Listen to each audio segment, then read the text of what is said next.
جان، آج ہم نے اندیکھا خواب بائی سمن وحید کی اپنا مٹی ہے۔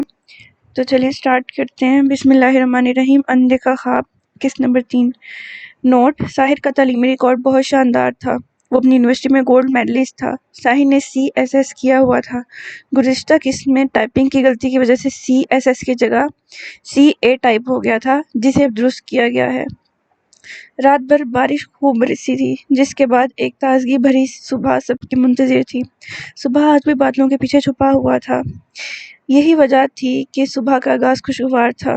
عالم صاحب صحن میں بیٹھے کبوتروں کو دانہ ڈال رہے تھے، جن کی مخصوص آواز نے صحن میں شور پیدا کر دیا تھا۔ کچن سے گرما گرم ناشتے کی اشتہا انگیز خوشبو پورے لاؤنج میں پھیلی ہوئی تھی۔ بڑی تائی کچن میں ایک طرف بیٹھی سیب کاٹ کر کھانے میں مصروف تھیں، جبکہ چھوٹی تائی جو سر مشین ایک طرف لگائے فریش جوس بنا رہی تھیں، فاطمہ چولہے کے آگے کھڑی پسینے سے شرابور گرم گرم پراٹھے بنانے میں مصروف تھی۔ دونوں تائیاں اتنی گرمی میں چولہے کے آگے کھڑے ہونے سے اجتناب ہی کرتی تھیں۔ چھوٹی تائی ارد گرد کے چھوٹے موٹے کام کر دیتی تھی، جبکہ چولہے کے آگے کھڑا ہونا سے خاصا پرہیز کرتی تھیں۔ بڑی تائی تو ویسے بھی بس سلاد اور رائتہ ہی بنا دیا کرتی تھیں، جبکہ کھانا بنانا انہوں نے ایک عرصے سے چھوڑ دیا تھا۔ مما، بابا کو میڈیسن دے دی؟ اسرا اپنے بالوں کا رف سا جوڑا بناتے ہوئے اپنے دھیان میں کچن میں داخل ہوئی تو ماں کو پسینے سے شرابور اتنی گرمی میں چولہے کے آگے کھڑا دیکھ پل میں اس کا چہرہ ضبط سے سرخ ہوا تھا۔ باہر کا موسم بے شک بہتر تھا، مگر کچن میں تو اچھی خاصی گرمی تھی، حبس تھا۔ ہاں اسرا، وہ میں نے انہیں 1 گھنٹہ پہلے ہی دے دی تھی، تم شاید دیر سے اٹھی ہو آج، فاطمہ نے بغیر مڑے ہی توے پر موجود پراٹھے کو گھی لگاتے ہوئے مصروف سے انداز میں کہا۔ اسرا نے اپنی ماں کو دیکھنے کے بعد ایک نظر اپنی دونوں تائیوں کو دیکھا تھا۔ ماں کی بات تو اسے سنائی ہی نہیں دی تھی۔ آپ کے ہاتھ پر کل اتنا گہرا کٹ لگا تھا نا، تو پھر آپ کیسے چولہے کے آگے کھڑی کام کر رہی ہیں؟ اسرا نے تیزی سے ان کی طرف آتے ہوئے چولہا بند کر کے ان کا ہاتھ تھام کر کروالی چوٹ دیکھتے ہوئے کہا، جہاں لگا کٹ اچھا خاصا گہرا تھا۔ اسرا کے انداز پر دونوں تائیوں نے ایک دوسرے سے نظروں کا تبادلہ کیا تھا۔ یہ کیا کیا اسرا تم نے؟ بچیوں نے کالج جانا ہے، پہلے ہی ناشتہ میں دیر ہو رہی ہے۔ فاطمہ پہلے ہی 1 گھنٹہ پراٹھا 2 گھنٹوں میں بنا رہی ہے، اوپر سے تم نے آ کر چولہا بند کر دیا۔ اب کیا صبح ہماری بچیاں کالج بغیر ناشتہ کیے جائیں گی؟ سدرا چچی کو اس کی حرکت ایک آنکھ نہ بھائی تھی۔ اپنے لہجے میں بیزاری لیے انہوں نے اسے دیکھتے ہوئے کہا، جو پریشانی سے ماں کا ہاتھ تھامے کھڑی تھی۔ میں ٹھیک ہوں اسرا، چھوڑو میرے ہاتھ، ناشتے کو دیر ہو رہی ہے، اب بالکل بھی جلن نہیں ہو رہی۔ اسرا نے جب ان کا ہاتھ تھاما تو بے اختیار فاطمہ کے منہ سے سسکی نکلی تھی۔ فاطمہ نے اس سے ہاتھ چھڑواتے ہوئے دوبارہ چولہا جلانا چاہا۔ مما، آپ کو اپنی تھوڑی سی بھی پرواہ ہے؟ یہ آپ کے ہاتھ پر کل اتنا گہرا کٹ لگا اور آج آپ اتنے سکون سے کیسے کام کر سکتی ہیں؟ وہ بھی اتنی گرمی میں چولہے کے پاس کھڑی ہو کر۔ اس پر جلن نہیں ہو رہی؟ اسرا کے لہجے میں تکلیف تھی۔ جانے کیوں اس کی ماں اتنی صابر تھی، گھر میں کوئی لڑائی نہ ہو، وہ خاموشی سے اپنے روزمرہ کام کر رہی تھی، جبکہ کل سبزی کاٹتے ہوئے جلد بازی میں اس کے ہاتھ پر اچھا خاصا گہرا کٹ لگ گیا تھا، جس میں سے کافی دیر تک خون رستا رہا تھا۔ اسرا نے ان کے ہاتھ پر یہ کٹ رات کو دیکھا تھا، جب وہ کھانا بنا چکی تھی۔ وہ رات کو بھی ان سے خوب خفا ہوئی تھی، اس پر دوائی لگائی تھی، مگر اب پھر اپنی ماں کو کچن میں گرمی میں کام کرتا دیکھ کر اس کا دماغ گھوما تھا۔ اسے غصہ بہت جلدی آتا تھا۔ میں ٹھیک ہوں اسرا، تم جاؤ اپنے بابا کے پاس۔ سدرا تائی کو مسلسل خود کو گھورتا پا کر فاطمہ نے اسے بھیجنا چاہا۔ فاطمہ کے ہاتھ پر اچھی خاصی سوجن ہوئی تھی، اس کا ہاتھ سرخ پڑ گیا تھا، یوں لگتا تھا جیسے خون چھلکا رہا تھا۔ تائی جان، آج آپ خود کیوں نہیں بنا لیتی ناشتہ؟ کیونکہ مما تو اب مزید اس چولہے کے آگے کھڑے ہو کر کام نہیں کرنے والی۔ غضب خدا کا، رشتوں میں احساس ہی مر گیا ہے، بندہ جان سے مر جائے اس گھر میں ناشتہ لیٹ نہ ہو۔ چلے مما یہاں سے، آپ کے ناشتہ نہ بنانے سے کوئی بھوکا نہیں رہنے والا یہاں پر۔ اسرا اپنی بات اپنی تائیوں کی طرف دیکھ کر مشتعل مگر دھیمے سے لہجے میں کہتے ہوئے بغیر فاطمہ کی ایک سنے اس کا ہاتھ تھامے اسے کچن سے باہر لے گی، جبکہ فاطمہ اسے روکتی رہ گئی۔ وہ سنتی ہی کب تھی۔ اسرا انہیں لے کر کمرے میں چلیں گی تاکہ ان کے ہاتھ پر دوا لگا سکے۔ بھابی، آپ نے سنی اس کی زبان؟ کیسی بھوکی شیرنی کی طرح دیکھ رہی تھی ہمیں، جیسے زندہ نگل جائے گی۔ اور یہ اتنی باتیں کسے سنا کر گئی ہے؟ ہمیں اگر احساس نہ ہوتا تو اب تک یہ لوگ سڑک پر آ چکے ہوتے۔ بھلائی کا تو کوئی زمانہ ہی نہیں ہے۔ سدرا تائی کے جانے کے بعد غصے سے تن فن کرتی بڑی تائی نے مخاطب ہوئی تھی اور ساتھ ہی ساتھ منہ کے زاویے بگاڑتے ہوئے چولہا چلانے لگی۔ اب ناشتہ تو بنانا ہی تھا۔ صحیح کہہ رہی ہو تم، استغفراللہ، اتنی لمبی زبان ہے اس کی۔ بس عالم نے لڑکی کو پڑھا لیا، یہ نہ ہوا کہ اسے کچھ تمیز تہذیب بھی سکھاتا۔ بڑوں سے بات کرنے کا کوئی سلیقہ نہیں ہے اسے۔ یہ جو ہر مہینے کے آخر پر ان کے ہاتھ پر ایک بھاری رقم رکھتے ہیں نا، یہ احساس ہی ہے ہمارا۔ اس لڑکی کے تیور بتاتے ہیں کہ یہ کوئی نہ کوئی جان ضرور چڑھائے گی، تم میری بات لکھ لو۔ بڑی تائی نے تنفر سے، اسرا کے غصے سے سرخ پڑتے چہرے کو سوچ کر سر جھٹکتے ہوئے کہا، جبکہ آخری بات پر ان کا انداز مضبوط تھا۔ لگتا تو مجھے بھی کچھ ایسے ہی ہے، کام ہمارے شوہر کریں اور مفت میں یہ روٹیاں یہ لوگ توڑیں۔ شجرا چچی نے ان کی بات سے سر جھٹکتے ہوئے غصے سے کہا، جس پر بڑی تائی نے سر اس بات میں ہلاتے ہوئے اس کی تائید کی تھی۔ اچھا بھابی، اب آپ میری تھوڑی سی مدد کروا دیں ناشتہ تیار کرنے میں۔ وہ مہارانی تو کمرے میں جا کر بیٹھ گئی ہے اور خود اسرا بیگم تو یہاں آرام فرمانے آئی ہیں، تو یہ کام ہمیں ہی دیکھنے ہوں گے۔ شجرا تائی کے چہرے کے زاویے کام کرتے ہوئے خوب بگڑے ہوئے تھے۔ انہوں نے دوبارہ چولہا جلاتے ہوئے کہا، صرف دوپہر 2 پراٹھے رہتے تھے، باقی سب تو فاطمہ بنا چکی تھی۔ ان کے اپنے ساتھ کام کروانے کا کہنے پر بڑی تائی کے چہرے کے زاویے بھی درست نہ رہے تھے۔ فریج سے انڈے نکالتے ہوئے وہ ان کے پاس آ کر دوسرا چولہا جلا کر آملیٹ بنانے لگی، جبکہ شجرا تائی پراٹھے بنانے کے بعد کباب تلنے لگی۔ حنان اپنی دادی کے کمرے میں تھا۔ زیمل الماری کے پاس کھڑے عاطف کے کپڑے نکالتے ہوئے ساتھ ساتھ بیڈ پر کھلے سوٹ کیس میں اس کے کپڑے رکھتے ہوئے پیکنگ کرنے میں مصروف تھی۔ عاطف رف سے کیجول ٹراؤزر شرٹ میں ملبوس صوفے پر لیپ ٹاپ لیے بیٹھا اپنے آفس کا کام کرنے میں مصروف تھا، جبکہ ٹیبل پر پڑے کافی کے کپ سے ہنوز بھاپ اڑ رہی تھی۔ عاطف گندمی رنگت کا حامل نارمل شخصیت کا مالک تھا۔ اس کی شخصیت میں ساری کشش دولت کی تھی۔ وہ زیمل سے 5 سال بڑا تھا۔ وہ خود کو بہت مینٹین رکھتا تھا۔ ویسے بھی پیسے کی ایک اپنی ہی کشش ہوتی ہے جو کہ ہر کسی کو متوجہ کرنے کا باعث ہوتی ہے، جبکہ حنان نے اپنا رنگ و روپ زیمل سے چرایا تھا۔ اس کی سنہری آنکھیں، بے داغ چمکتی رنگت، سنہرے سلکی بال، بالکل زیمل کی طرح ہی چہرے سے ہر وقت معصومیت جھلکتی تھی۔ زیمل، اپنی اور حنان کی بھی پیکنگ کر لینا۔ اس نے لیپ ٹاپ سے چہرہ اٹھائے بغیر مصروف سے انداز میں اسے کہا۔ دوسری طرف زیمل، جو کہ اس کے جانے کی خبر سن کر صبح سے اداس تھی، اس کی بات سن کر ایک پل کو حیران ہوئی تھی اور دوسرے ہی پل خوشی سے نہال ہوتی ہوئی وہ اس کے پاس آئی تھی۔ پیکنگ؟ مطلب میں اور حنان بھی آپ کے ساتھ جا رہے ہیں؟ زیمل کے لہجے سے جھلکتی خوشی چھپائی نہیں چھپتی تھی۔ عاطف نے اس کے مسکراتے ہوئے لہجے میں کہی ہوئی بات سے ایکسپرٹ نظر اٹھا کر اسے دیکھا، جو سنہری آنکھوں میں چمک لیے اسے دیکھ رہی تھی۔ جانے وہ کیا سمجھی تھی؟ میرے ساتھ نہیں، میں وہاں آفس کے کام سے جا رہا ہوں، سیر و تفریح کرنے نہیں، جو تمہیں لیے اور ہر جگہ اپنے ساتھ گھومتا پھروں۔ سری لنکا جانے سے پہلے شام میں تمہیں آنٹی کے پاس چھوڑ آؤں گا۔ مجھے شاید اس بار 2 ہفتے لگ جائیں اور میں یہ 2 ہفتے بہت سکون سے گزارنا چاہتا ہوں۔ میں نہیں چاہتا تم یہاں رہو اور اپنی حرکتوں سے امی کو پریشان کرو یا ان کے ساتھ زبان چلاؤ۔ وہ تمہاری بدتمیزیوں کی شکایت مجھ سے کریں، جس سے میں وہاں اپنا موڈ خراب نہیں کرنا چاہتا، اس لیے تمہیں اور حنان کو شام کو تمہاری ماں کی طرف چھوڑ دوں گا۔ اتنی کڑواہٹ تھی عاطف کے لہجے میں کہ زیمل کو اپنا حلق تر کڑوا محسوس ہوا۔ اس کی باتوں سے اس کے چہرے کے زاویے پل میں سپاٹ ہوئے تھے۔ کتنی بیزاری تھی اس کے لہجے میں، یوں لگتا تھا کہ وہ اس پر بوجھ ہو۔ زیمل کی آنکھیں نمکین پانیوں سے بھرنے لگی۔ بہت تکلیف دہ ہوتا ہے جب آپ کسی سے سچے دل سے محبت کریں اور سامنے والا پل پل آپ کی ناقدری کرے، آپ کو جھڑکے، آپ کو اگنور کرے۔ اس کی تکلیف تو کوئی اس وقت زیمل کے چہرے پر دیکھتا جس سے یہ اذیت برداشت نہیں ہوتی تھی۔ جانے وہ کیسے ایک پل میں اپنے لہجے سے اس کے نازک دل کے 100 ٹکڑے کر دیا کرتا تھا اور اسے خود احساس بھی نہ ہوتا تھا۔ اس کے چہرے کی ساری رونق چھین کر وہ اپنے کام میں مصروف ہو گیا تھا۔ وہ اپنے آنسوں کو اپنے اندر اتارتی، اپنے ہاتھ میں پکڑی اس کی شرٹ کو صوفے پر رکھتی ہوئی اس کے پاس آ کر بیٹھی تھی۔ آپ ایسا کیوں کر رہے ہیں؟ زیمل نے اس کے پاس بیٹھتے ہوئے شکوہ کناں لہجے میں اسے دیکھتے ہوئے پوچھا۔ ہلکے فروزی رنگ کی مکمل مگر سٹائلش ڈریس میں ملبوس زیمل کی شخصیت بے تحاشا خوبصورت تھی، مگر عاطف کو اس میں اب کوئی کشش محسوس نہیں ہوتی تھی۔ کیا کر رہا ہوں میں؟ اس کی بات سے عاطف نے بیزاری سے اس کی طرف دیکھتے ہوئے ماتھے پر بل لیے اسے پوچھا۔ آپ بہت بدل گئے ہیں عاطف، آپ پہلے تو ایسے نہیں تھے۔ پچھلے 2 سال سے آپ کے لہجے میں میرے لیے صرف بیزاری ہے، اکتاہٹ ہے۔ آپ کی وہ محبت کہاں ہے جس کے آپ دعوے کیا کرتے تھے؟ کیا آپ کی مجھ سے محبت محض 3 سال تک کی تھی؟ آپ کی محبت کی عمر اتنی کم تھی عاطف، جو اتنی جلدی ختم ہو گئی؟ آپ کا یہ روکھا لہجہ، بے رخی لیا ہوا انداز مجھے بہت تکلیف دیتا ہے عاطف۔ مجھے لگتا ہے میں بوجھ ہوں آپ پر۔ زیمل نے اس کا ہاتھ تھامتے ہوئے روتے ہوئے اس کے لہجے سے ہمیشہ اپنے دل میں آتے خیال کو آج کہہ دیا تھا۔ عاطف اس کی بات سے یا شاید زیمل کے آنسوں سے ہلکا سا استزائیہ ہنسا تھا۔ دیکھو زیمل، یہ محبت وغیرہ کی باتیں نا صرف ڈراموں اور فلموں میں اچھی لگتی ہیں، اصل زندگی میں ان کا کوئی کردار نہیں ہوتا۔ اصل زندگی میں محبت کو گزارا کہتے ہیں، جو میں تمہارے ساتھ کر رہا ہوں۔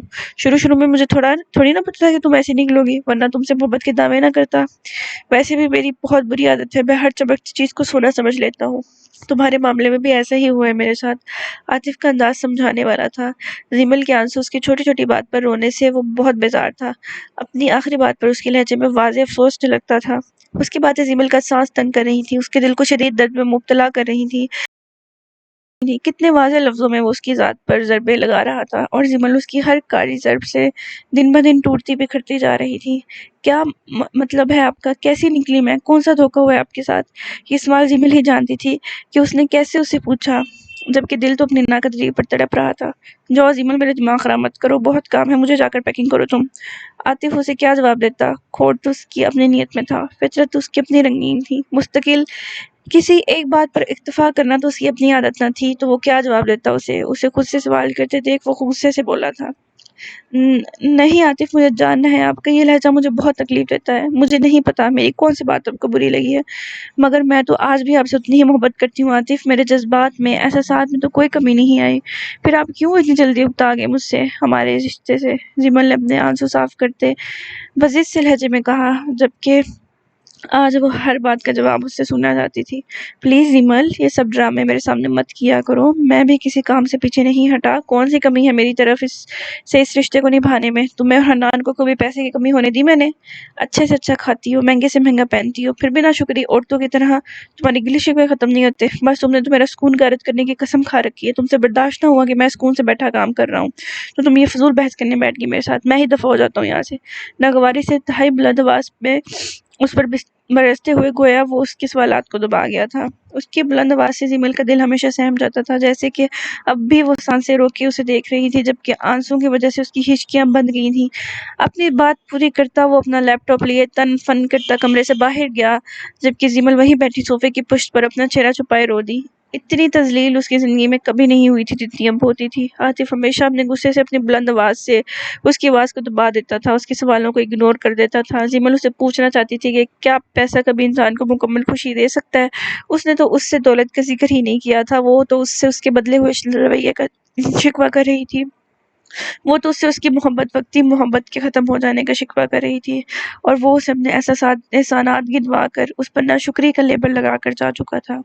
تو کیا اب ان کے رشتے میں صرف گزارا ہی بچا تھا؟ وہ اسے محض اپنی ذمہ داری سمجھ کر یا شاید بوجھ سمجھ کر اس سے حقوق ادا کر رہا تھا۔ حقیقت زیمل کے سامنے تھی، بلکہ وہ خود بڑے واضح انداز میں اسے بتا کر گیا تھا، جبکہ زیمل اس حقیقت کو تسلیم کرنے سے انکاری تھی۔ وہ کیسے کر لیتی یقین، جب آج اس کا دل اس کے نام کی تسبیح کرتا تھا؟ وہ کیسے کر لیتی اعتبار، جبکہ محبت صرف فلموں یا ڈراموں میں ہوتی ہے؟ وہ خود کسی دیوانی کی طرح اسے محبت میں مبتلا تھی۔ اسے اس سے محبت تھی کیونکہ وہ اس کا شوہر تھا، یہ محبت ہی تھی کہ وہ اس کی بیزار تلخیوں، اس کے رویے کی بے رخی کو ہر روز بھول جاتی تھی، اس کی خدمت میں ہر پل تیار رہتی تھی، اس کی ماں کے کڑوے طعنوں کو، طنز کو برداشت کرتی تھی، مگر کبھی زبان سے شکوہ تک نہیں کیا تھا۔ پھر وہ کیسی امید ہار تھی؟ عاطف کی باتیں اسے بہت تکلیف دیتی تھی، وہ ٹوٹ جاتی تھی تو رو لیا کرتی تھی، جبکہ خود کو یہ بات جانے کب سے باور کروا چکی تھی کہ وہ اس کے بغیر نہیں رہ سکتی، اس لیے ہمیشہ ٹوٹ کر وہ رو کر اپنے دل کا غبار کم کر لیتی تھی، اور پھر سے کسی دیوانے کی طرح اس کے ارد گرد پھرنے لگتی تھی، خود کو اس کے کاموں میں مصروف کرنے لگتی تھی۔ وہ اس کا شوہر تھا، زیمل کبھی اسے بدگمان نہیں ہو سکتی تھی، کبھی بھی نہیں۔ انسپکٹر روہیل، فردوس لغاری کی فیکٹری کے معاملے کی کیا رپورٹ ہے؟ یہ کیس لمبا ہوتا جا رہا ہے، کسی بے قصور کو سزا نہیں ملنی چاہیے، جو اصل مجرم ہے سزا بھی وہی کاٹے گا، چاہے وہ جتنا مرضی طاقتور کیوں نہ ہو۔ اس کیس کی ساری ڈیلنگز، فائلز آپ آج سے میرے ہینڈ اوور کر رہے ہیں، اس معاملے کو میں خود اب ختم کروں گا۔ سائن نے اس کیس کی فائل کو بند کرتے ہوئے سنجیدگی سے کہا۔ انسپکٹر روہیل نے اس کی بات سے فوری طور پر اس بات میں سر ہلاتے ہوئے اس کے فیصلے کی تائید کی تھی۔ سر، اس لڑکے کا کیا کرنا ہے؟ منظور شاہ نے اسے لاتعلقی کا اظہار کیا ہے۔ اس کا کہنا ہے کہ وہ اسے نہیں جانتے، وہ نہیں جانتے کہ کیسے اس چیک پر ان کے سائن ہوئے، اور انہوں نے اس لڑکے کو آپ کو رشوت دینے کے لیے نہیں بھیجا تھا، یہ ان کے مخالفین کی کوئی چال ہے۔ ایس پی رافع نے پروفیشنل انداز میں ہیڈ چیئر پر بیٹھے ساحر کو دیکھتے ہوئے کہا۔ اس وقت سب آفیسرز میٹنگ روم میں موجود تھے۔ ساحر مین چیئر پر بیٹھا تھا اور سب آفیسرز اس کے سامنے بیٹھے اسے موجود وقت پہ چلتے کیس کی تفصیل اور ان کی پروگریس سے آگاہ کر رہے تھے۔ اس کی وہی سزا 2 جو ایک پولیس والے کو رشوت دینے کی سزا ہوتی ہے۔ اور رہی بات منظور شاہ کے اسٹیٹمنٹ کی، تو کل شام یہ میٹنگ فکس کرواؤ میرے ساتھ ان کی، اور تم اپنی انویسٹیگیشن آن رکھو۔ یہ سب ایک دوسرے کو مسانے میں لگے ہیں، جبکہ ہمیں تو انہوں نے بے وقوف سمجھ رکھا ہے۔ اس بار ہر کسی کو اپنے کیے کا جواب دینا ہوگا۔ ساحر نے اپنے ہاتھ میں موجود قلم ٹیبل پر رکھتے ہوئے آگے جھک کر کہا۔ سنہری آنکھوں میں غصہ واضح جھلکتا تھا۔ اس کی بات سے وہاں موجود سب نے اپنے سروں کو اس بات میں ہلایا تھا۔ یس سر، ایسا ہی ہوگا انشاءاللہ۔ پچھلے گزشتہ دنوں سے اچانک منظور شاہ اور ڈاکٹر یاسر درانی کے درمیان اچھی خاصی دشمنی دیکھی گئی ہے۔ یاسر کاظمی کے آدمیوں نے منظور شاہ کے ایک خاص بندے کو کسی وجہ سے زخمی کیا تھا، جس سے منظور شاہ نے ڈاکٹر یاسر درانی سے ناراضگی کا اظہار کیا تھا، جبکہ آگے سے اس نے بھی اسے منانے کی بجائے بھرپور غصے کا اظہار کیا، اور پھر ایک دوسرے پر انگلی اٹھاتے ہوئے وہ دونوں آمنے سامنے آتے ہوئے واضح الزام تراشی پر اتر آئے، اور اب تو دونوں کے درمیان خاصی دشمنی چل رہی ہے۔ انسپکٹر فائق نے اسے 2 جانے پہچانے سیاستدانوں کے معاملے سے آگاہ کرتے ہوئے کہا۔ 2 سیاستدان دوست نہیں ہو سکتے انسپکٹر فائق، اور وہ بھی تب جب ان کی منزل ایک ہی ہو، اس لیے آپ کو آج یہ ایک دوسرے کے ساتھ کھڑے نظر آئیں گے تو کل ایک دوسرے کے مخالف کھڑے، ایک دوسرے پر الزام تراشی کرتے۔ ساحر نے اس کی بات سے ہلکا سا طنزیہ مسکراتے ہوئے کہا، جس پر فائق بھی مسکرایا تھا۔ 1 گھنٹے تک مزید ان کی میٹنگ چلی تھی، جس کے بعد سب میٹنگ روم سے نکل کر اپنے اپنے کام کی طرف بڑھ گئے۔ ساحر بھی میٹنگ روم سے نکل کر آفس کی طرف جا رہا تھا جب رافع نے اسے ایک قدم پیچھے رہ کر اس کے ہاتھ چلنے لگا۔ سر، اس دفعہ میڈم کی دوست کا بریسلٹ سچ میں گم ہوا تھا، انہیں سچ میں ہماری مدد درکار تھی۔ رافع کا انداز اطلاع دینے والا تھا۔ ساحر نے اس کی بات سے محض اس بات میں سر ہلایا۔ آج دوپہر میں نے ان کا کیس سولو کر دیا تھا، جبکہ آپ نے مجھے شام تک کا وقت دیا تھا، تو اب بچے کو شاباش دینی تو بنتی ہے نا۔ رافع نے اپنی یونیفارم کی کالر درست کرتے ہوئے ہلکا سا گلا کھنکار کر اسے دیکھ کر کہا، جبکہ اس کی بات نے ساحر سے ہلکی سی بھویں چکا کر اسے دیکھا تھا۔ سنہری آنکھوں میں استفسار نمایاں تھا۔ رافع کی شرارتیں اسے کبھی بری نہیں لگتی تھیں، اسے رافع بھی حاشر کی طرح ہی عزیز تھا۔ شاباش! اس کی بات سے ساحر نے اپنی مسکراہٹ دباتے اسپاٹ چہرے سے اسے اس کے فرمائش کردہ الفاظ لوٹائے اور اپنے آفس کی طرف بڑھ گیا، جبکہ رافع اس کی تابع داری پر اسے دیکھنے لگا۔ تب تو نہیں تھا، وہ اس کے آفس کی طرف لپکا تھا، اور یقیناً وہ اپنی شاباش لیے بغیر اس کے آفس سے نہیں نکلنے والا تھا۔ وہ جب بھی کوئی کیس سولو کرتا تھا یا کسی کیس میں ساحر کو اسسٹ کرتا تھا، تو اس کیس کے ختم ہونے پر وہ ساحر سے بطور شاباش آئس کریم کھایا کرتا تھا۔ ساحر کو اس کے پیچھے اس کی فلسفی کبھی سمجھ نہیں آئی تھی، بس وہ ایسے کرتا تھا اور ساحر اسے اچھا خاصا کھپا کر پھر آئس کریم کھلا ہی دیتا تھا۔ کیس چھوٹا ہو یا بڑا، یہ رافع کے لیے میٹر نہیں کرتا تھا، وہ بس ساحر کے ساتھ وقت گزارنے کے بہانے ڈھونڈتا تھا۔ وہ دونوں ماں بیٹا لان میں بیٹھے شام کی چائے پی رہے تھے، اور ساتھ ساتھ حاشر انہیں روزمرہ کی طرح اپنے آفس میں گزرے پورے دن کی روداد سنانے میں مصروف تھا۔ کچھ دیر پہلے ہی آفس سے واپس آیا تھا، جبکہ اب رف سے ٹراؤزر ٹی شرٹ میں ملبوس وہ کافی فریش دکھائی دے رہا تھا۔ وہ دونوں ماں بیٹا اپنی باتوں میں مصروف تھے جب مین گیٹ کھلنے کی آواز پر حاشر نے سر اٹھا کر اور رمیسا بیگم نے پلٹ کر اندر آنے والے کو دیکھا تھا۔ ہلکے سبز رنگ کے ڈریس میں ملبوس زیمل نازک سی جویلری پہنے ہلکا پھلکا تیار ہوئے کندھے پر لمبے اسٹرپ والے بیگ پہنے اندر داخل ہوئی۔ زیمل کے خوبصورت چہرے پر اداسی واضح تھی، جبکہ اس کے ساتھ اندر داخل ہوتا حنان بہت پرجوش تھا۔ ڈرائیور نے زیمل کا سامان گیٹ کے اندر تک چھوڑ دیا تھا اور پھر باہر چلے گیا۔ گیٹ کیپر گیٹ بند کرنے کے بعد زیمل کا سامان اٹھا کر اندر کی طرف بڑھ گیا۔ حاشر اپنی نانوں کو لان میں بٹھا کر حنان خوشی سے جھومتا دوڑتا ہوا ان کی طرف لپکا تھا۔ رمیسا بیگم بھی ان دونوں کو دیکھتی نہال ہوئی تھی، انہی کی طرف بڑی تھی۔ زیمل نے ایک افسوس بھری نظر بند گیٹ پر ڈالی اور پھر اپنے چہرے پر زبردستی کی مسکراہٹ سجائے وہ رمیسا بیگم کی طرف بڑھی تھی۔ السلام علیکم مما، کیسی ہیں آپ؟ زیمل نے ان کے پاس آتے ہوئے ان سے گلے ملتے ہوئے پوچھا، جبکہ حنان حاشر سے ملنے میں مصروف تھا۔ وعلیکم السلام، میں بالکل ٹھیک ہوں، تم کیسی ہو؟ اور تم نے بتایا نہیں آنے سے پہلے؟ اتنا اچھا سرپرائز! زیمل اتنی مس کر رہی تھی میں آج صبح سے تمہیں، اور دیکھو تم ملنے بھی آ گئی، رمیسا بیگم نے دوبارہ گلے لگاتے ہوئے کہا، جبکہ زیمل صحیح سے مسکرا بھی نہ سکی۔ بس ایسے ہی حنان ضد کر رہا تھا تو میں نے عاطف سے کہا کہ ہمیں مما کی طرف چھوڑ دیں۔ رمیسا بیگم سے ملنے کے بعد زیمل نے حاشر سے ملتے ہوئے مسکرا کر کہا، عاطف کے ساتھ آئی ہو؟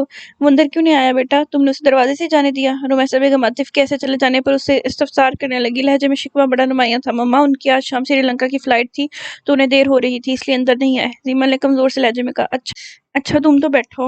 ماں، آپ بھی کیا آتے ہی سوال جواب شروع کر دیتی ہیں؟ اس کا اپنا گھر ہے، اس کا جب دل کرے گا یہ جیسے مرضی آئے۔ حاشر نے اس کا ہاتھ تھام کر اسے اپنے پاس بیٹھاتے ہوئے کہا، میں تو بس ایسے ہی پوچھ رہی تھی، ایسے اچھا نہیں لگتا نا؟ دماد گھر کی دہلیز سے واپس لوٹ جائے۔ رمیسہ بیگم خاصی خاندانی خاتون تھی۔ زیمل کو جواب دیتی جب حاشر پہلے ہی بول پڑا۔ بتا تو رہی ہے کہ وہ عاطف کو لیٹ ہو رہا تھا اور یہ حنان کو دیکھا آپ نے، پہلے سے زیادہ موٹا ہو گیا ہے۔ تم لوگ ہماری بہن کو کچھ کھانے کو نہیں دیتے؟ سارا کھانا لگتا ہے دونوں باپ بیٹا کھا جاتے ہو۔ حاشر نے مذاق سے حاشر کے پیٹ میں ہلکا سا پنچ مارتے ہوئے کہا، جس سے حنان کا کہکہ لان میں گونجا تھا۔ وہ صحت مند گول مٹول سا خوبصورت بچہ تھا اور حاشر کو تو اس کے پھولے گال بہت متوجہ کرتے تھے۔ زیمل اس کے بات سے تھوڑا سا مسکرائی تھی۔ ماشاءاللہ کہو، نظر لگاؤ گے میرے بچے کو؟ رمیسہ بیگم نے حاشر کے سر پر چپٹ لگاتے ہوئے حنان کو اپنی گود میں بٹھاتے ہوئے اس کے پھولے گالوں پر پیار کرتے ہوئے کہا، زیمل میرا آج کوکنگ کا موڈ ہو رہا ہے اور دیکھو تم آ گئی، آج تو پکا ڈنر میں بناؤں گا۔ حاشر نے بڑے موڈ سے زیمل کو آگاہ کرتے ہوئے کہا، تم کیوں چاہتے ہو حاشی کہ میں رات کو کچھ نہ کھاؤں؟ مما اپنے اس بیٹے کو کچن سے دور ہی رکھیے گا، زیمل نے اسے چڑھاتے ہوئے کہا۔ یہاں کر اس کا موڈ خود بخود ٹھیک ہو جایا کرتا تھا، اور ہوتا بھی کیوں نہ، اتنی محبت کرنے والے بھائی تھے اس کے جو اسے اداس دیکھ ہی نہیں سکتے تھے۔ حاشر نے یہ کوکنگ والا شوشہ جان بوجھ کر چھوڑا تھا تاکہ زیمل بولے، اس کی کوکنگ بالکل بھی اچھی نہیں تھی، میں سب کچھ خود بناؤں گی، تمہیں کوئی ضرورت نہیں ہے کچن میں گھسنے کی، ستیاناش کر دیتے ہو میری کچن کا۔ رمیسہ بیگم نے اس کی بات سے اسے جھڑکتے ہوئے کہا، جس پر حاشر اپنا سا منہ لے کر رہ گیا۔ نانو مایو فرائز۔ حنان نے رمیسہ بیگم کو دیکھ کر اپنی فرمائش بھی ڈالی تھی۔ فرائز کا تو وہ دیوانہ تھا۔ زیمل اور رمیسہ بیگم اس کی فرمائش پر ایک ساتھ مسکرائی تھی، جبکہ حاشر اسے رمیسہ بیگم کی گود سے اٹھا کر اپنی گود میں بٹھا چکا تھا۔ آلو کھا کھا کر آلو بنتے جا رہے ہو پارٹنر، حاشر نے اس کے گال کھینچتے ہوئے کہا۔ زیمل نے اس کے ہاتھ پر چپٹ لگائی تھی۔ حنان کے گال کھینچنے والے حاشر کی عادت اسے بالکل پسند نہیں تھی۔ رمیسہ بیگم زیمل سے چائے کا پوچھ کر ملازم کو آواز دیتی کچن کی جانب بڑھ گئی، جبکہ ساتھ ہی ساتھ حنان کے فرائز کا آرڈر بھی وہ ملازمہ کو دے چکی تھی۔ ان کے اندر جاتے ہی مین گیٹ دوبارہ کھلا تھا اور ساحر کی گاڑی اندر داخل ہوئی تھی۔ اسے سر شام گھر داخل ہوتا دیکھ حاشر اور زیمل کو خوشگوار حیرت ہوئی تھی۔ گاڑی سے اترتے ہی ساحر کی نظر بھی جب زیمل پر پڑی تو اس کے چہرے پر خود بخود ایک حیران کن مسکراہٹ بکھری تھی۔ وہی حنان اسے دیکھتا حاشر کی گود سے اتر کر دوڑتا ہوا ساحر کی طرف بڑھا تھا۔ ساحر اسے قریب آنے پر گھٹنوں کے بل بیٹھتے ہوئے دونوں بازو اس کے لیے وا کیے تھے اور وہ اس کے قریب آ کر کچھ فاصلے پر رکا تھا اور ماتھے تک ہاتھ لے جاتے ہوئے اسے اپنے ہی انداز میں سلوٹ کیا تھا۔ ساتھ ہی اس نے اپنی ٹانگ اٹھائی تھی اور دوبارہ زمین پر قدم رکھنے کے لیے پر وزن زیادہ ہونے کی وجہ سے بیلنس نہ رکھ پایا اور اس سے پہلے وہ ایک طرف لڑکتا ساحر نے اسے مضبوط بازو میں اٹھا لیا تھا اور مسکراتے ہوئے اس کی پیشانی چومی۔ زیمل کے بیٹے میں اس کی جان تھی۔ اتنا پیارا سلوٹ تو مجھے آج تک کسی نے نہیں کیا، ساحر نے نرمی سے اس کے گال پر پیار کرتے ہوئے کہا، جس پر حنان تو اس کے یوں گلے لگا جیسے برسوں کا بچھڑا ہو۔ اگر اس کے ماموں اس سے پیار کرتے تھے تو وہ بھی اپنے دونوں ماموں کا دیوانہ تھا، ان سے اپنے خوب لاڈ اٹھاتا تھا۔ بس بھانجے سے ہی ملنا ہے یا بہن کو بھی گلے لگائیں گے؟ زیمل نے پاس کھڑے ہوتے ہوئے سینے پر بازو باندھ کر کہا، آنکھوں میں ہلکا پھلکا شکوہ واضح تھا۔ کیوں نہیں، بہن تو پہلے ہے، مگر ایک بات تم ہی مان لو زیمل، تمہارا بیٹا تم سے زیادہ کیوٹ ہے۔ ساحر نے اسے بھی دوسرے بازو کھولتے ہوئے اپنے ساتھ لگاتے ہوئے کہا، بیٹا کس کا ہے؟ زیمل نے مغرور سے انداز میں کہا اور ساحر کو دیکھتے ہوئے مسکرا دی۔ تم کب آئی زیمل، کیسی ہو؟ اتنی ویک کیوں ہو گئی ہو؟ کھانا صحیح سے نہیں کھاتی؟ اس نے بغور اس کے چہرے کو دیکھتے ہوئے کہا جہاں پر آنکھیں اچھی خاصی سوجی ہوئی تھیں، اس کے گھنٹوں رونے کی نشاندہی کرتی تھی۔ ساحر کی زیرک نگاہوں نے ایک پل میں اس کے چہرے کا جائزہ لیتے ہوئے اس کی آنکھوں کی اداسی بھانپ لی تھی۔ بالکل بھی ویک نہیں ہوئی میں، اچھی بھلی تو ہوں، بس یہ حنان بہت تنگ کرتا ہے تو اس لیے اپنا دھیان رکھنے کا ٹائم نہیں ملتا، زیمل نے بھونڈا سا بہانہ بناتے ہوئے کہا، جبکہ ساحر کی گود میں چڑھا اس کی یونیفارم کے شولڈر میں جس کے ساتھ کھیلتا حنان اپنا نام سن کر فوراً متوجہ ہوا۔ نہیں، میں بالکل بھی تنگ نہیں کرتا، حنان نے فوراً نفی میں گردن ہلاتے ہوئے ساحر کے چہرے کا رخ اپنی طرف کرتے ہوئے کہا۔ زیمل اور ساحر اس کی حرکت پر ایک ساتھ مسکرا رہے تھے۔ صحیح کہہ رہا میرا ہنی، تنگ کو مما کو کوئی اور کرتا ہے جس کا نام مما بتانا نہیں چاہتی، ساحر نے سپاٹ چہرے سے زیمل کے ایک پل کو ہوئے زرد چہرے کو دیکھتے ہوئے کہا۔ زیمل اس سے نظریں چرا گئی، وہ ساحر کی آنکھوں میں نہیں دیکھ سکتی تھی کیونکہ اس کے دل تک رسائی حاصل کرنے میں صرف ایک لمحہ لگاتا تھا۔ مجھے پہلے شک تھا، جبکہ اب یقین ہو گیا کہ آپ لوگوں نے مجھے ہسپتال سے اٹھایا اور اب میں آپ کا بھائی ہی نہیں ہوں، سب کیسے اکٹھے ہو گئے اور مجھ غریب کو اکیلا چھوڑ دیا۔ اور اس الو کو تو دیکھو، ابھی تھوڑی دیر پہلے حاشر ماموں کر رہا تھا اور ابھی ساحر کے بھائی کے آتے ہی مجھ سے نظریں پھیر لیں۔ حاشر نے ان کے قریب آتے ہوئے ہر دفعہ والا رونا روتے ہوئے کہا۔ زیمل اور ساحر جب بھی اکٹھے ہوتے تھے ہمیشہ حاشر نظر انداز ہو جاتا تھا، جبکہ حنان بھی ایک منٹ میں پارٹی بدل لیتا تھا۔ زیمل نے اس کی رونی صورت دیکھتے ہوئے مسکرا کر اس کا گال کھینچا، جبکہ ساحر بھی اس کے ڈراموں پر نفیس میں سر ہلاتا ہوا حنان کو دیکھنے لگا اور حنان کا دماغ تیزی سے جمع تفریق کر رہا تھا کہ وہ اب کیا کرے۔ ایک تو تم جیلس خود ہوتے ہو حاشر، اور خبردار اگر تم نے آئندہ ہانی کو کبھی الو کہا۔ ساحر نے اسے گھیر کرتے ہوئے حنان کو ان کے پاس جانے کا اشارہ کیا تو وہ فوراً اس کی جانب بڑھ گیا۔ میں نے تو ویسے ہی کہا تھا، سوری، حاشر نے حنان کو پکڑے ہوئے بے چارگی سے کہا۔ ساحر کا سنجیدہ انداز ہی اس کے سارے ڈرامے سیٹ کر دیتا تھا۔ اس کی بے چارگی شکل پر اپنی مسکراہٹ چھپاتا ساحر فریش ہونے اپنے روم میں چلے گیا تو پیچھے سیمل نے ہمیشہ کی طرح حشر کا خوب ریکارڈ لگایا۔ ساحر کے سامنے اتنے سیدھے کیوں بن جاتے ہو تم ڈرامے باز؟ سیمل نے اسے تنگ کرتے ہوئے کہا۔ جی نہیں، میں ہوں ہی سیدھا۔ حشر اس کی بات سے چڑھتا ہوا منہ بنا کر حنان کے ساتھ اندر چلے گیا، جبکہ سیمل بھی اس کی شکل دیکھ کر مسکراتے ہوئے اندر کی طرف بڑھ گئی۔ دیکھ لیں تائی جان، اس دن میں نے حازم سے کہا تھا کہ مجھے سہیلی کے گھر چھوڑ دے تو اس نے صاف منع کر دیا کہ اس کے پاس وقت نہیں، اور آج اس اسرا کے لیے صبح 9 بجے ہی تیار ہو کر اس کے آگے پیچھے گھوم رہا تھا۔ علیشا نے دائیں بائیں لاؤنج میں چکر کاٹی، اپنی تائی جان سے حازم کی شکایت کرتے ہوئے کہا جو کہ صبح سے ہی اسرا فاطمہ اور علیم صاحب کے ساتھ ڈاکٹر کے پاس گیا ہوا تھا، جبکہ اب شام ہونے والی تھی۔ علیشا کو اس کا اسرا کے ساتھ جانا ایک آنکھ نہیں پا رہا تھا، دوسری طرف اس کی ماں اور بڑی تائی کا حال بھی اس سے مختلف نہیں تھا۔ بس کر دے علیشا، کیوں بھابھی کی جان کھائی جا رہی ہے؟ جاؤ جا کر بھابھی کے لیے فریش جوس بنا کر لے کر آؤ۔ دیکھ نہیں رہی غصے سے بھابھی کا بی پی ہائی ہو رہا ہے؟ اس کی ماں نے اس کے مزید بولنے پر اسے آنکھوں سے اشارہ کرتے ہوئے وہاں سے جانے کے لیے کہا۔ بڑی تائی کا تو بس نہیں چل رہا تھا، حازم صبح سے ان کے ساتھ نکلا ہوا تھا اور اب تک نہیں لوٹا تھا۔ وہ دائیں میں چکر کاٹتے ہوئے اپنے غصے کو کم کرنے کی کوشش کر رہی تھی، ساتھ ہی گاہے بگاہے لاؤنج میں لگی کھڑکی پر بھی گھڑی پر بھی نظر ڈال رہی تھی، جس پر وقت تیزی سے بڑھتا جا رہا تھا۔ سب سمجھتی ہوں میں اسرا کی چالاکیاں، میرے بیٹے کو میرے خلاف کرنا چاہتی ہے، ایسے نخرے دکھا دکھا کر بات کرتی ہے جیسے کہیں کی مہارانی ہو۔ اس کی انہی اداؤں نے حازم کا دماغ خراب کیا ہے۔ حازم کو اس کی اچھی شکل نظر آتی ہے، اس کی گز بھری لمبی زبان نظر نہیں آتی۔ آنے دو حازم کو، آج اس کا گھر تو اس کا میں علاج کرواتی ہوں اس کے باپ سے، کس کی اجازت سے یہ ان کے ساتھ گیا ہے؟ بڑی تائی نے ہاتھ ملتے ہوئے کہا۔ انہیں اپنے بیٹے پر رہ رہ کر غصہ آ رہا تھا، جو کہ بغیر انہیں بتائے عالم کو لیے اسرا اور فاطمہ کے ساتھ ہسپتال چلے گیا۔ سدرا تائی کے چہرے پر بھی غصے کے واضح تاثرات تھے۔ بھابی بھی تو شکر ادا کریں کہ کل یہ واپس چلی جائے گی، ورنہ تو اس ایک ہفتے میں ناک میں دم کر کے رکھ دیا ہے اس اسرا نے۔ چھوٹی تائی نے ان کی بات سے سر جھٹکتے ہوئے کہا۔ علیشا کچن سے فریش جوس کا گلاس لے کر آئی اور اسے بڑی تائی کے سامنے کیا، جسے بڑی تائی نے ٹیبل پر رکھنے کا اشارہ کیا اور باہر سے آتی گاڑی کی آواز سن کر اس طرف متوجہ ہوئی۔ شاید وہ لوگ واپس آ گئے تھے۔ حازم نے گاڑی پورچ میں کھڑی کی اور بڑی احتیاط سے عالم صاحب کی طرف کا دروازہ کھول کر انہیں واپس ویل چیئر پر بیٹھنے میں مدد دی۔ دوسری طرف سے اسرا نے آ کر انہیں سنبھالا تھا۔ فاطمہ ان کی رپورٹس اور دوائیاں ہاتھ میں تھامے ان کے ساتھ اندر کی طرف داخل ہوئی، سر پر سوٹ کے ہم رنگ ہلکے گلابی رنگ کا دوپٹہ لیے، شانوں پر سیاہ چادر لیے۔ اسرا کا خوبصورت چہرہ بہت اداس تھا۔ اس ڈاکٹر نے بھی باقی سب کی طرح صاف جواب دیا تھا۔ دھوپ کی تمازت سے اس کی رنگت بھی گلابی مائل ہوئی تھی۔ عالم صاحب بھی خاموش تھے، وہ صرف اسرا کی ضد پوری کیا کرتے تھے، جبکہ اپنی باقی زندگی یوں ہی گزارنے کا فیصلہ وہ بہت پہلے سے کر چکے تھے۔ وہ سب اندر داخل ہوئے تو لاؤنج کے بیچ کھڑکی اپنی تائیں اور علیشا کو خود کو تکتا پایا۔ اتنی دیر کر دی، کہاں رہ گئے تھے تم لوگ؟ کیا کہا ڈاکٹر نے؟ کب چل رہا عالم اپنے پیروں پر؟ بڑی تائی نے لہجے میں فکر مندی سے منہ پوچھا تھا، جبکہ ان کی آخر والی بات پر ان کا انداز کسی اور کو تو نہیں پر اسرا کو بہت چبھا تھا۔ وہ ان کی باتوں کے مطلب خوب سمجھتی تھی۔ وہ کچھ بولتی جب فاطمہ نے اسے آنکھیں دکھا کر خاموش رہنے کا اشارہ کیا۔ اللہ نے چاہا تو ضرور بھابھی، دوائیں تبدیل کی ہیں ان کی، انشاءاللہ اللہ بہت جلد اپنا کرم کرے گا۔ ہسپتال میں رش ہی بہت تھا، بس اسی وجہ سے دیر ہوگی، فاطمہ نے سادگی سے اسے دیکھتے ہوئے بتایا، جبکہ حازم صوفے پر بیٹھتے ہوئے ٹیبل پر پڑا جوس کا گلاس اٹھا کر پینے لگا۔ علیشا نے شکوہ کناہ نظر اس پر ڈالی تھی، جس کے اصول اسرا کے لیے کچھ اور ہی تھے اور اس کے لیے کچھ اور۔ چلو یہ تو اچھی بات ہے، چھوٹی تائی نے بھی اپنی موجودگی کا احساس دلایا۔ عالم صاحب کافی تھک گئے تھے، وہ بس خاموش تھے۔ اسرا کا دل بہت اداس تھا، وہ کسی سے کوئی بحث نہیں کرنا چاہتی تھی، یہاں مزید نہیں رکنا چاہتی تھی، اس لیے وہ عالم صاحب کی چیٹ تھامے اندر کی طرف بڑھنے لگی جب حازم نے اسے مخاطب کیا۔ اسرا وہ پیپر مجھے دے دو، یہ دوائیں یہاں سے نہیں ملیں گی، میں لے آؤں گا۔ حازم نے اسرا کو مخاطب کرتے ہوئے اسے ڈاکٹر کی تبدیل کردہ دواؤں پر پرچہ مانگا۔ کوئی ضرورت نہیں ہے اس کی، آپ نے ہماری اتنی مدد کر دی ہے، یہی کافی ہے، شکریہ۔ اسرا نے اسے دیکھ کر تعلق سے کہا۔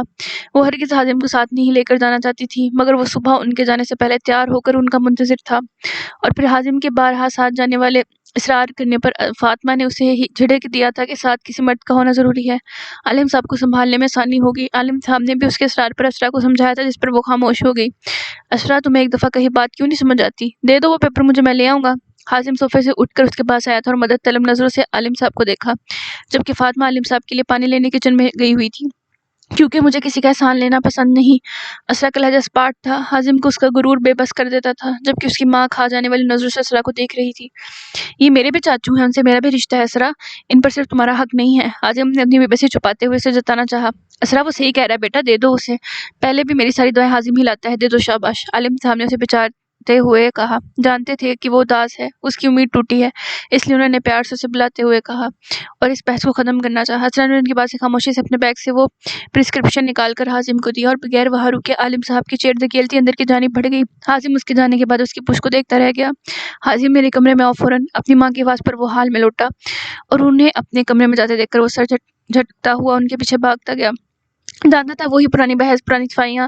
وہ عبداللہ سے اسرا کا نام لینے لگا تھا۔ تم فکر مت کرو، دیکھنا بھابھی اس کی کلاس لیں گی۔ سجا تائی نے اپنی بیٹی کے پاس آتے ہوئے اسے بچارتے ہوئے کہا، جو کہ حازم کو سیڑھیاں چڑھتا دیکھ رہی تھی۔ آنکھوں میں اسرا عالم کے لیے بے تحاشا غصہ تھا، دل میں پلٹتا اسے حد سے سوا تھا۔ رافع، یہ سب کب تک چلے گا آخر؟ یا تو اپنی جاب سے ریزائن کر کے میرے پاس آ جاؤ یا پھر شادی کر لو۔ جمال سامنے سے دیکھتے ہوئے ناراضگی سے کہا، جو ایپرن باندھے کچن میں کھڑا اپنے لیے کھانا بنانے میں مصروف تھا۔ کچن شیلف پر لیپ ٹاپ رکھے وہ اسکرین پر نظر آتے اپنے ڈیڈ سے ساتھ ساتھ محو گفتگو تھا۔ جاب سے ریزائن تو مر کر ہی ہوگا، اور رہی دوسری بات تو توبہ کریں ڈیڈ، آج کل کی لڑکیاں بہت بدتمیز چلاک ہیں، آتے ہی پہلے باپ بیٹے کو دور کرتی ہیں۔ میں نہیں چاہتا کہ آپ کی بہو آتے ہی میرا آپ سے رابطہ منقطع کروا دے، آپ کے خلاف میرے کان بھرے، پھر آپ میری شکل دیکھنے کو بھی ترسیں گے، مجھے یاد کیا کریں گے، اور وہ بھی کسی ویلن کی طرح آپ کو آپ کے بیٹے سے ملنے نہیں دے گی۔ سوچ لیں ڈیڈ، کہیں میری شادی کروا کر آپ کو ہی نہ نقصان ہو۔ رافع نے انہیں سنگین حالات سے آگاہ کرتے ہوئے کہا، جبکہ جمال صاحب اس کی باتوں پر اسے گھورنے لگے۔ ایک ہی بیٹا تھا ان کا، اور وہ بھی انوکھا نرالا ہی تھا۔ ہر دفعہ وہ اس ٹاپک کو ہنسی مذاق میں گھما دیتا تھا۔ انہوں نے افسوس سے اسے دیکھا جو دن بھر اتنی سخت ڈیوٹی کرنے کے بعد مزے سے کچن میں ایپرن باندھے کھڑا اپنے لیے کھانا بنانے میں مصروف تھا۔ رافع باہر کا کھانا بہت کم ہی کھاتا تھا۔ ڈیڈ، آپ کو بھی بھوک لگ رہی ہے؟ بڑے مزے کی چکن کڑھائی بناتا ہوں میں، اور آج بھی یہ کچھ ایکسٹرا ہی ٹیسٹی بنی ہے، اس کی خوشبو بتا رہی ہے۔ رافع نے چکن کڑھائی کے نیچے گیس آف کرتے ہوئے اسے پلیٹ میں نکالتے ہوئے کہا، اور دوسری پلیٹ میں ریڈی میڈ روٹی نکال کر رکھی جسے تھوڑی دیر پہلے وہ اچھے سے توے پر سینک چکا تھا۔ فریج سے سیلڈ نکالی اور ٹرے میں سجا کر ڈائننگ ٹیبل پر ٹرے رکھی اور لیپ ٹاپ کی اسکرین کا رخ دوسری طرف موڑ لیا۔ رافع بیٹا، یہ کون سا انداز ہے زندگی گزارنے کا؟ کوئی میڈ ہی رکھ لو، سارا دن اتنا تھک کر آتے ہو اور پھر کچن میں کام کیسے کر لیتے ہو؟ یہ جو میں یہاں ہزاروں ڈالرز کماتا ہوں وہ سب کس لیے ہے؟ میرا اکلوتا بیٹا کس قدر تنہا ہے، تمہیں ایسے دیکھ کر مجھے بالکل اچھا نہیں لگتا۔ رافع، تم اپنی پھپھو کے گھر رہ لو، کم از کم وہاں پر ان کی پوری فیملی ہے، تمہارا بھی دل لگا رہے گا، اور ان کا بھی، کتنا پیار کرتی ہیں وہ تم سے، جمال صاحب نے انہیں سمجھاتے ہوئے کہا، جبکہ رافع خاموشی سے کھانا کھا رہا تھا، یوں جیسے کسی اور کی بات ہو رہی ہو۔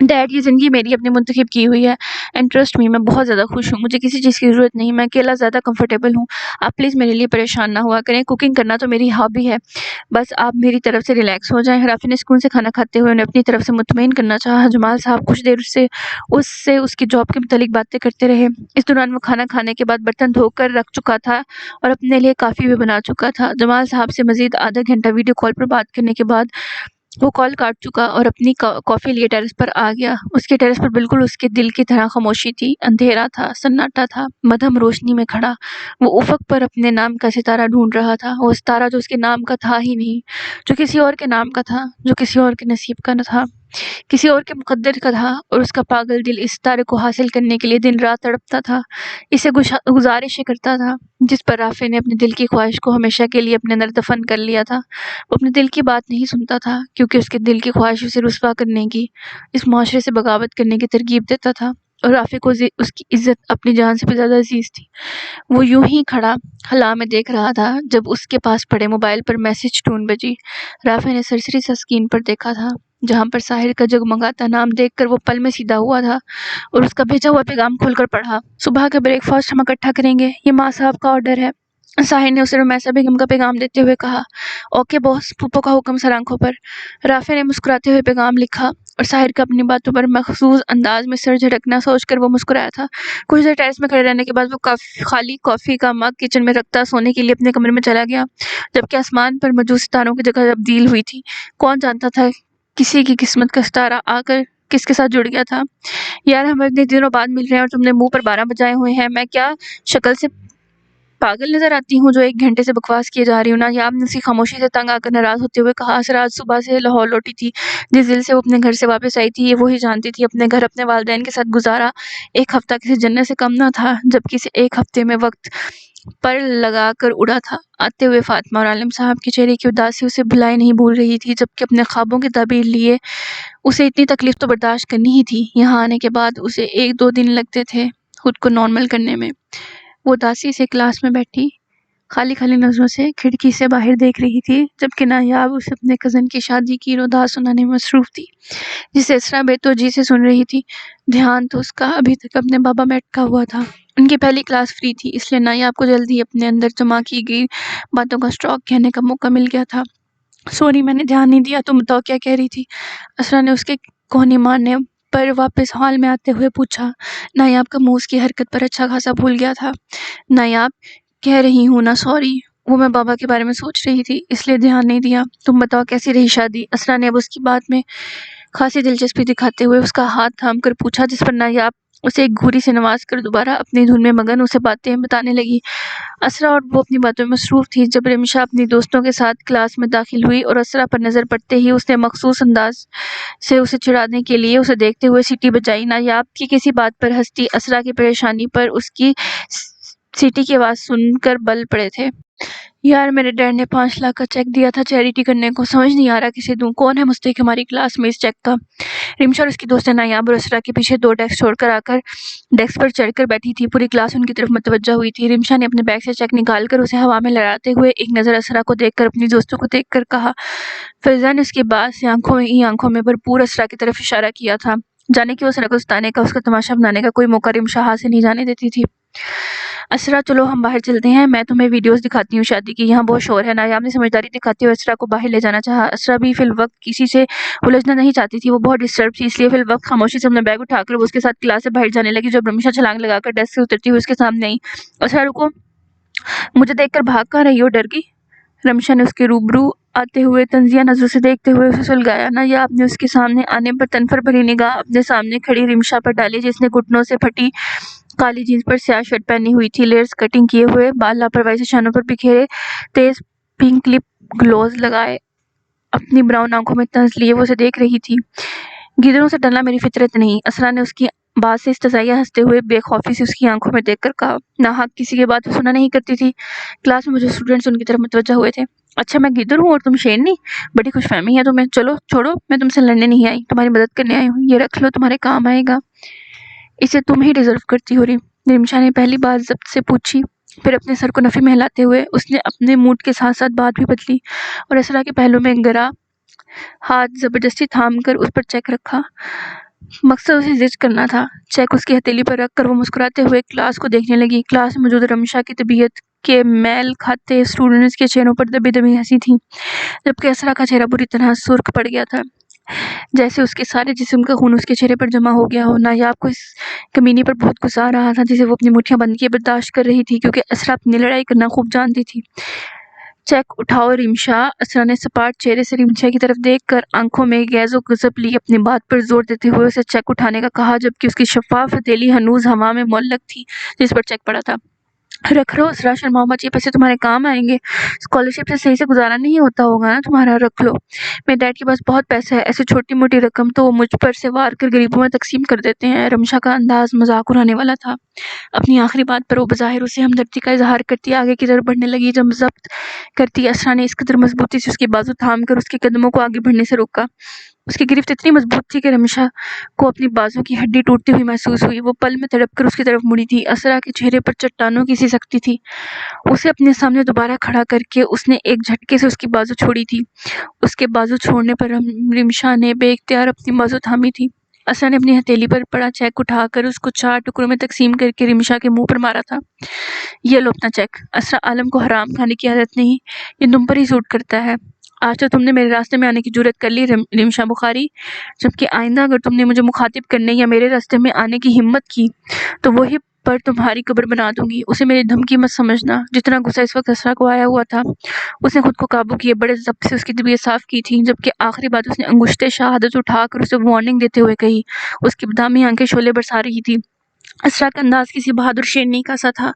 یہی وہ چیز تھی، اس کا یہی جلال تھا، اس کا یہی ڈر انداز، اس کا بہادر پن جو رمشا کی زبان کو بریک لگاتا تھا۔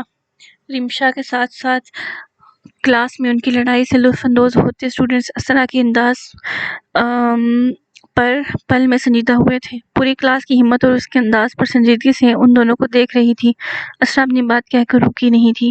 رمشا پر ایک وارننگ دیتی نظر ڈال کر کلاس سے باہر چلے گئی۔ اس کے پیچھے نایاب بھی رمشا پر ایک تمسخر بھری نظر ڈال کر باہر کی طرف بڑھ گئی تھی، جبکہ سب کے سامنے اپنی تذلیل پر رمشا نے وہاں پر پڑی چیئرز کو زور سے ٹانگ ماری تھی اور ڈیسک سے اپنا پرس اٹھا کر دوسری طرف سے باہر نکل گئی۔ اس کا بس نہیں چل رہا تھا کہ وہ اسرا کے ٹکڑے کر ڈالتی جو ہر دفعہ اس کی زبان بند کروا دیتی تھی۔ جانے اس کی شخصیت میں ایسا کون سا زام تھا جو رمشا بخاری ایک پل میں خوف طاری کر دیتا تھا۔ اس کے پیچھے فضا اور حمیرہ بھی باہر کی طرف بڑھی تھی۔ رمشا کو اسرا کی اکڑ، اس کے نڈر انداز برداشت نہیں ہوتے تھے۔ اسے اپنے سامنے کسی دوسرے کی اتنی جرأت بہادری برداشت نہیں ہوتی تھی۔ یہی وجہ تھی اسرا عالم سے اس کی خاصی دشمنی پہلے سیمیسٹر سے چلتی آئی تھی۔ حنان کے بچے رک جاؤ تم ذرا، موبائل واپس کرو میرا۔ زیمل اسے آواز دیتی ہوئی اپنے کمرے سے باہر نکل کر اس کے پیچھے بھاگی تھی، جو اسے موبائل لے کر بجلی کی سی تیزی سے آگے کی طرف بھاگا تھا اور ڈرائنگ روم میں گم ہوا تھا۔ زیمل اسے پکڑنے کی کوشش میں اس کے پیچھے بھاگتی، جب کوریڈور کا موڑ موڑتے ہوئے وہ سامنے سے آتے شخص کے ساتھ بری طرح ٹکرائی۔ زیمل کا سر بری طرح اس کی شانے سے ٹکرایا تھا۔ وہ اسے ٹکرا کر پیچھے کو گر جاتی، جب سامنے موجود شخص نے اسے مضبوطی سے بازو سے تھام کر پیچھے کو گرنے سے بچایا۔ زیمل نے اپنی پیشانی مسلتے ہوئے چکراتے سر کے ساتھ اپنے سامنے موجود شخص کو دیکھا، جو کہ کوئی اور نہیں رافع تھا۔ اف رافع، یہ تم تھے؟ مجھے لگا میں پلر سے ٹکرا گئی۔ یا اللہ میرا سر! زیمل نے اپنی پیشانی مسلتے ہوئے سنہری آنکھوں میں خفگی لیے اسے دیکھ کر کہا۔ اور وہ تو یہاں تھا ہی نہیں۔ رافع سانس روک کے اسے اپنے سامنے دیکھ رہا تھا۔ رافع کا دل اپنی پوری رفتار سے دھڑک رہا تھا، اتنا تیز کہ اس کے دونوں کانوں نے اس کی دھڑکنوں کی سماعت سنی تھی۔ وہ بے یقینی سے، حیرانگی سے، پاگلوں کی طرح، کسی دیوانے کی طرح اپنے سامنے موجود زیمل کو دیکھ رہا تھا، جو پہلے سے بھی زیادہ حسین ہو گئی تھی۔ کیا کچھ نہیں تھا اس ایک چہرے میں، دنیا جہان کی خوبصورتی جیسے اس ایک چہرے میں سمٹ آئی ہو۔ وہ آج بھی نہیں بدلی تھی، وہی متناسب سا سراپا معصوم سا چہرہ۔ پورے 5 سال بعد وہ اسے دیکھ رہا تھا۔ کتنے وعدے کیے تھے اس نے خود سے کہ وہ آج کے بعد کبھی اسے نہیں دیکھے گا، اس کے سامنے نہیں آئے گا، اور آج قسمت نے کس طرح اسے اس کے سامنے لا کھڑا کیا تھا۔ آج رافع کی خود سے کھائی ہوئی قسم ٹوٹ گئی تھی۔ اس کے وہم و گمان میں بھی نہیں تھا کہ زیمل اس وقت یہاں ہوگی، ورنہ وہ کبھی نہ آتا۔ اپنی قسم خود سے کیے گئے وعدوں کا بھرم رکھ لیتا، مگر یہاں کبھی نہ آتا۔ وہ جانے اس سے کیا پوچھ رہی تھی، اور رافع، وہ تو یک ٹک اسے دیکھی جا رہا تھا، وہ یہاں موجود ہی نہیں تھا۔ کسی سے سچے دل سے کی گئی محبت اپنے ہونے کا احساس دلاتی ہے، ہر دور ہر موڑ پر، چاہے جتنا مرضی عرصہ کیوں نہ بیت جائے۔ اس احساس سے فرار ناممکن ہوتا ہے۔ رافع نے اپنے دل کو جس کی خوبی خواب سجانے سے روکا تھا، آج وہ چہرہ پھر اس کے سامنے تھا۔ رافع کو لگا کہیں اس کے دل کی بلند ہوتی دھڑکنوں کی آواز زیمل نہ سن لے۔ آج اس کے ساکت دل میں جذبوں کا سیلاب امڈ آیا تھا، اور دھڑکنوں کا شور اتنا بلند تھا کہ رافع خود اس طوفان سے گھبرا گیا، اپنی دیوانگی سے گھبرا گیا۔ ایک سرد ہوا کا جھونکا اسے واپس حال میں لایا تھا۔ وہ بغیر اس ابصرہ کی کسی بات کا جواب دیتا اپنے قدم پیچھے کی طرف لیتا وہاں سے واپس مڑ گیا۔ اس نے تو وہ سنا ہی نہ تھا۔ اپنے ہاتھ میں زمل کے بازو کا لمس اسے ابھی تک محسوس ہو رہا تھا۔ وہ وہاں نہیں رک سکتا تھا، وہ اپنی کیفیت سے ڈر گیا تھا، وہ اپنے اندر موجود زیمل کی محبت سے ڈر گیا تھا۔ بغیر وہاں رکے رافع رمبے رمبے ڈنگ بھرتا وہاں سے نکلتا چلے گیا، جبکہ زیمل کو اس کے رویے کی بالکل سمجھ نہیں آئی تھی۔ وہ اسے 5 سال بعد ملا تھا، نہ اس کا حال پوچھا، نہ ہی وہ آج تک اس کے بیٹے سے ملا تھا۔ اس کی شادی کے بعد وہ ایسا غائب ہوا تھا کہ اسے آج نظر آیا تھا، اور اب بھی اجنبیوں کی طرح بغیر کچھ کہے چلا گیا تھا۔ کچھ دیر یہاں کھڑے رہنے کے بعد زیمل سر جھٹک کر حنان کی طرف متوجہ ہوئی، جس کی آوازیں اسے ڈرائنگ روم سے آ رہی تھی۔ نایاب، تم رونا تو بند کرو، کچھ سوچتی ہوں میں۔ وہ دونوں کلاسز لینے کے بعد شاپنگ سینٹر آئی تھیں۔ نایاب کے کزن کا برتھ ڈے تھا، وہ اسرا کو ضد کر کے اپنے ساتھ لائی تھی۔ گفٹ خریدنے کے بعد وہ دونوں رکشے میں بیٹھنے لگے، جب پاس سے گزرتے 2 موٹر سائیکل سوار نایاب اور اسرا کا کاندھے پر ڈالا ہوا پرس چھین کر لے گئے۔ اسرا نے اپنا پرس چھڑوانے کی بہت کوشش کی تھی، مگر وہ اسے پیچھے کو دھکا دیتے ہوئے گن دکھاتے ہوئے دونوں کی پرس لے گئے تھے۔ اسرا کے پرس میں تو اس کا موبائل اور کیش تھا، وہ آج صبح ہی گھر سے لوٹی تھی۔ فاطمہ نے اسے آتے ہوئے 30,000 روپے دیے تھے، جو کہ اس کی پاکٹ منی تھی، جسے اسے اپنے پرس میں ہی رکھا تھا۔ اس کے علاوہ اس کا ID کارڈ اس میں، جبکہ نایاب کا ان سب چیزوں کے علاوہ گولڈ کا پینڈنٹ اور بریسلیٹ میں پرس بھی تھا۔ وہ دونوں ان کے جانے کے بعد پریشانی سے وہاں کھڑی تھیں، جبکہ نایاب تو باقاعدہ اپنی اتنی قیمتی چیزیں کھونے پر رونے لگی تھی۔ اس لڑکی کو اپنے کسی بھی جذبے پر قابو نہیں تھا۔ اسرا پریشانی سے اپنی پیشانی مسل رہی تھی۔ ID کارڈ اور موبائل کے بغیر تو اس کا گزارا نہیں تھا۔ اسرا کا دل کیا ان لڑکوں کا منہ نوچ لے۔ وہ اتنی گرمی میں دھوپ میں کھڑی اپنی دھوپ کی تمازے سے گلابی ہوئے چہرے کے ساتھ شدید دھندلائی ہوئی تھی، اوپر سے نایاب کا رونا۔ اسرا کا دل کیا ایک تھپڑ اسے لگا دے۔ اسرا، ہم پولیس میں کمپلین کرتے ہیں. چلو یار ابھی وہ لوگ زیادہ دور نہیں گئے ہوں گے, پکڑے جائیں گے. نایاب نے ٹیشو سے ناک صاف کرتے ہوئے اسے دیکھ کر کہا, مجھے نہیں جانا ہے رشوت خور پولیس والوں کے پاس. اتنا ہمارا نقصان نہیں ہوا جتنا یہ لوگ ہم سے چائے پانی کے نام پر مانگ لیں گے. اسرا کو اس دن والا ریسٹورینٹ کا سین بے اختیار یاد آ گیا. اسرا بس کر دو, رپورٹ تو درج کروانی ہوگی. ہمارا اتنا قیمتی سامان چوری ہوا ہے, اپنی نفرت میں پاس رکھو اور چلو میرے ساتھ. اگر وہ پینڈنٹ اور بریسلٹ نہ ملا تو میری ماں مجھے مار دیں گی. ابھی پچھلے ہفتے ہی تو نیا بنوا کر دیا تھا. نایاب کو رہ رہ کر اپنی بیوقوفی پر رونا آ رہا تھا. اسرا کا سر دکھنے لگا تھا ٹینشن سے. اوپر سے نایاب کی ایک ہی رٹ, نایاب تم سمجھ کیوں نہیں رہی؟ اس وقت میرا دماغ مزید مت خراب کرو. وہاں جانا سوائے اپنے وقت کے ضیاع کر کچھ نہیں. وہ لوگ ہمیں ذلیل و خوار کرنے کے علاوہ کچھ نہیں کر سکتے. اسرا نے گویا جھنجھلاتے ہوئے اسے واضح الفاظ میں سمجھانا چاہا. تمہارا دماغ پہلے ہی خراب ہے اسرا, مجھے کرنے کی ضرورت نہیں. یہاں ذلیل و خوار ہو جاتے ہیں. اگر میں ایسے ہی گھر گئی تو میری ماں مجھے ذلیل کریں گی, وہ میں بتا نہیں سکتی. نایاب نے رونے کے دوران ہی دوبدو اس کی بات کا جواب دیا تھا. اسرا نے اس کی پہلی بات پر اسے کھا جانے والی نظروں سے دیکھا اور پھر مزید اسے اپنی بحث کو طویل کیے. وہ کڑے تیوروں کے ساتھ سڑک پر کھڑے ایک رکشے میں اس کے ساتھ جا کر بیٹھی اور پولیس اسٹیشن جانے کا کہا تھا. وہ اچھے سے جانتی تھی کہ یہ پولیس والے کچھ نہیں کریں گے, مگر نایاب کے بار بار کہنے پر اس کی ضد بھی پوری کرنے کے لیے پولیس اسٹیشن جانے کی حامی بھر لی. رکشے والے نے انہیں پولیس اسٹیشن اتارا تو اب دونوں ہی خالی ہاتھ تھی. نہ اسرا کے پاس کوئی پیسہ تھا اور نہ ہی نایاب کے پاس. دونوں نے بےچارگی سے ایک دوسرے کو دیکھا تھا. اسرا اپنا کالج بیگ ہاسٹل رکھائی تھی, ورنہ اس میں پیسے ضرور ہوتے تھے, جبکہ نایاب تو آج کتابیں لائی ہی نہیں تھی. آپ یہاں انتظار کریں, ہم ایک رپورٹ درج کروا کے آتے ہیں. ہمیں مزید ایک دو جگہ بھی جانا ہے, پھر ایک ہی دفعہ آپ کا حساب کریں گے. اسرا نے نرمی سے رکشے والے سے بات کرتے ہوئے کہا, جو کہ عمر رسیدہ سا شخص تھا اور شکل سے اسے کوئی شریف انسان لگتا تھا. اس کے کہنے پر اس نے اسبات میں سر ہلاتے ہوئے اسے جانے کا کہا تھا. نایاب نے سکون کی سانس لی اور اسرا کے ساتھ اندر کی طرف بڑھ گئی. اسرا نے ایک تنفر بھری نظر اس پولیس اسٹیشن پر ڈالتے ہوئے اپنے سر پر لیے دوپٹے کو مزید درست کیا اور اپنی ازلی اعتماد کا مظاہرہ کرتی قدم اٹھاتی نایاب کے ساتھ اندر کی طرف بڑھ گئی. ہمیں رپورٹ درج کروانی ہے, ہمارا پرسہ بھی چوری ہوا ہے. نایاب نے اندر داخل ہو کر اپنے سامنے نظر پڑتے ایک حوالہ دار کے پاس جا کر کہا, جبکہ اسرا نے ماتھے پر ہلکے سے بل لیے. تھانے کا ماحول دیکھا تھا. یہاں موجود رنگ برنگے لوگوں کو دیکھ اسرا کا دل بری طرح گھبرایا تھا. میڈم آپ یہاں ویٹ کریں, ابھی اندر کافی رش ہے. حوالدار نے انہیں ایک طرف بڑے بینچ پر بیٹھ کر انتظار کرنے کا کہا. اسرا اس پر ایک غصے بھری نظر ڈال کر وہاں بڑے بینچ پر بیٹھ گئی. وہ دونوں اس کے کہنے پر وہاں بیٹھ گئی, جبکہ انہیں وہاں بیٹھے بیٹھے ایک گھنٹہ گزر گیا, مگر ان کی باری نہ آئی.